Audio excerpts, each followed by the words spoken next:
네, 여러분 안녕하세요. 집세입니다. 가뭄이 시작된 지 꽤 시간이 지난 후 하나님께서 엘리야에게 이제는 아합에게 가거라. 내가 비를 땅에 내리리라 말씀하십니다. 그래서 엘리야가 아합에게 향합니다. 그때 아합이 오바댜라는 사람을 부릅니다. 오바댜는 왕궁 책임자로 하나님을 지극히 경외하는 사람이었습니다. 그래서 이세벨 여왕이 하나님의 선지자들을 마구잡이로 죽이고 있을 때 선지자 100명을 50명씩 나눠서 굴에 숨기고 그들에게 먹을 것을 주었다고 합니다. 자신이 가진 지위로 하나님의 사람들을 보호하며 하나님의 뜻을 이루어가고자 했었던 겁니다. 아합의 명령을 따라 물의 근원지를 향해 가던 오바댜가 엘리야를 만납니다.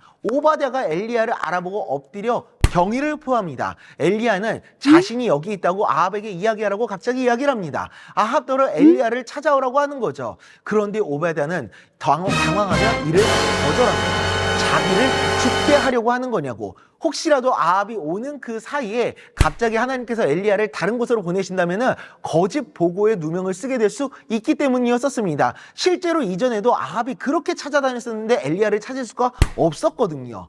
혈안이 되어서 수색전을 펼쳤던 적이 있었다 보니까 오바댜가 두려워하지 않을 수가 없었던 겁니다. 오바댜는 하나님을 신뢰하지 못하고 두려워하고 있었던 겁니다. 하나님께서 말씀하셨다 하더라도 자신이 죽게 될 수도 있는 상황이다 보니 두려움에 사로잡혀 하나님을 신뢰하지 못하고 있었습니다. 이는 이전의 사르밧 과부의 모습과는 대조되는 모습이죠. 엘리야를 통해 가뭄을 보내신 하나님의 능력을 기억한다면 엘리야를 통해서 이루실 하나님도 생각해야 하지만 아합으로 인한 두려움을 이겨내지 못했었던 겁니다. 그 두려움 너머에 있을 하나님의 은혜를 신뢰하지 못하고 있었던 거죠. 우리는 두려움의 순간 속에서도 하나님의 능력을 기억하며 신뢰하며 하나님의 말씀에 순종할 수 있어야 합니다. 시편 23편 4절입니다.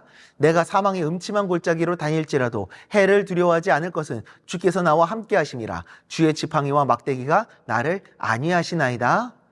아멘. 사망의 음침한 골짜기와 같은 위험 속에서도 나를 지켜주실 그 하나님의 능력을 신뢰함으로 하나님께 순종하며 하나님의 길을 걸어 나아가는 우리 모두가 될 수 있기를 간절히 소망합니다. 기도하겠습니다. 하나님 아버지, 오바댜가 하나님의 능력을, 하나님의 계획을 신뢰하지 못하고 두려움에 빠져서 순종하지 못했었던 것처럼 우리 또한 하나님을 신뢰하지 못하고 두려움으로 인해서 하나님께 순종하지 못하고 있지 않은지 우리 자신을 돌아봅니다. 주님, 사르밧 여인처럼 엘리야처럼 하나님께서 말씀하셨을 때 그 하나님의 뜻을, 하나님의 계획을 신뢰함으로 순종하며 나아가는 우리가 될 수 있도록 은혜 베풀어 주시옵소서. 예수님의 이름으로 기도드리옵나이다. 아멘.